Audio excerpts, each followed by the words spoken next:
നമസ്കാരം. സാധാരണ ഒരുപാട് ആളുകൾക്ക് വരുന്ന ഒരു പ്രശ്നമാണ് തൊണ്ടവേദന. ചിലപ്പോൾ സംസാരിക്കാൻ പോലും ബുദ്ധിമുട്ടാവാം. തൊണ്ടവേദന എന്താണെന്നും എന്തൊക്കെയാണ് ഇതിന്റെ പ്രധാന കാരണങ്ങളെന്നും വീട്ടിൽ ചെയ്യാൻ പറ്റുന്ന ചില ഫലപ്രദമായ ഒറ്റമൂലികൾ എന്തൊക്കെയാണെന്നും നോക്കാം. തൊണ്ടയുടെ ഉൾഭാഗത്തുണ്ടാവുന്ന അസ്വസ്ഥതയോ വേദനയോ ആണ് തൊണ്ടവേദന. ഇത് ചിലപ്പോൾ നേരിയ വേദനയാകാം, അല്ലെങ്കിൽ ഭക്ഷണം ഇറക്കാനും സംസാരിക്കാൻ പോലും പറ്റാത്ത അത്രയും തീവ്രമായ വേദനയായിരിക്കാം. നമ്മുടെ തൊണ്ടയിലെ പേശികളിലോ ടോൺസിലുകളിലോ വരുന്ന നീർക്കെട്ട് അല്ലെങ്കിൽ അണുബാധയാണ് പ്രധാനമായും ഇതിന് കാരണം. ജലദോഷം, പനി, ഫ്ലൂ എന്നിവയാണ് തൊണ്ടവേദനയുടെ ഏറ്റവും സാധാരണമായ കാരണങ്ങൾ. ഇവ വൈറസ് മൂലം ഉണ്ടാവുന്നവയാണ്. പൊടി, പൂമ്പൊടി, വളർത്തുമൃഗങ്ങളുടെ രോമം എന്നിവയോടുള്ള അലർജിയും തൊണ്ടവേദനയ്ക്ക് കാരണമാവാം. വരണ്ട കാലാവസ്ഥയിൽ തൊണ്ട വരളുന്നത് വേദനയ്ക്കിടവയ്ക്കും.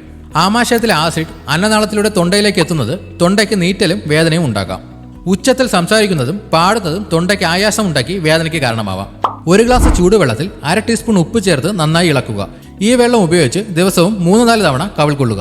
ഇത് തൊണ്ടയിലെ അണുക്കളെ നശിപ്പിക്കാനും നീർക്കെട്ട് കുറയ്ക്കാനും സഹായിക്കും. തേനിന് സ്വാഭാവികമായ ആന്റി ബാക്ടീരിയൽ ഗുണങ്ങളുണ്ട്. 1 ടീസ്പൂൺ തേൻ നേരിട്ട് കഴിക്കുകയോ അല്ലെങ്കിൽ ചെറുചൂട് വെള്ളത്തിലോ ചായയിലോ ചേർത്ത് കുടിക്കുകയോ ചെയ്യാം.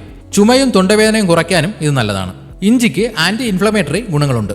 ഇഞ്ചി ചതച്ച് വെള്ളത്തിൽ തിളപ്പിച്ച് കഷായമാക്കി കുടിക്കുക. ഒരു ചെറിയ കഷ്ണം ഇഞ്ചി വായിലിട്ട് ചവയ്ക്കുന്നതും നല്ലതാണ്. മഞ്ഞളിന് ആന്റിസെപ്റ്റിക്, ആന്റി ഇൻഫ്ലമേറ്ററി ഗുണങ്ങളുണ്ട്. 1 ഗ്ലാസ് ചൂട് പാലിൽ 1/2 ടീസ്പൂൺ മഞ്ഞൾപ്പൊടി ചേർത്ത് രാത്രി ഉറങ്ങുന്നതിന് മുമ്പേ കുടിക്കുന്നത് തൊണ്ടവേദന കുറയ്ക്കാൻ സഹായിക്കും. ആവി പിടിക്കുന്നത് തൊണ്ടയിലെ കഫക്കെട്ടും അസ്വസ്ഥതയും കുറയ്ക്കാൻ സഹായിക്കും. വെള്ളത്തിൽ കുറച്ച് തുളസിയിലയോ വിക്സോ ചേർക്കുന്നത് കൂടുതൽ ഫലപ്രദമാണ്. തുളസിക്ക് രോഗപ്രതിരോധ ശേഷി വർദ്ധിപ്പിക്കാനുള്ള കഴിവുണ്ട്. തുളസിയിലിട്ട് തിളപ്പിച്ച വെള്ളം കുടിക്കുന്നത് തൊണ്ടവേദനയ്ക്ക് നല്ലൊരു പരിഹാരമാണ്. പുതിന ഇലയിട്ട് തിളപ്പിച്ച വെള്ളം കുടിക്കുന്നത് തൊണ്ടയ്ക്ക് തണുപ്പും ആശ്വാസവും നൽകും. തൊണ്ട വരളാതിരിക്കാൻ ധാരാളം വെള്ളം കുടിക്കേണ്ടത് അത്യാവശ്യമാണ്. ചൂടുള്ള സൂപ്പോ ചായയോ കുടിക്കുന്നത് ആശ്വാസം നൽകും. ഇതുപോലെയുള്ള ഹെൽത്ത് ടിപ്സിനായി ഈ ചാനൽ ഇപ്പോൾ തന്നെ സബ്സ്ക്രൈബ് ചെയ്യുക.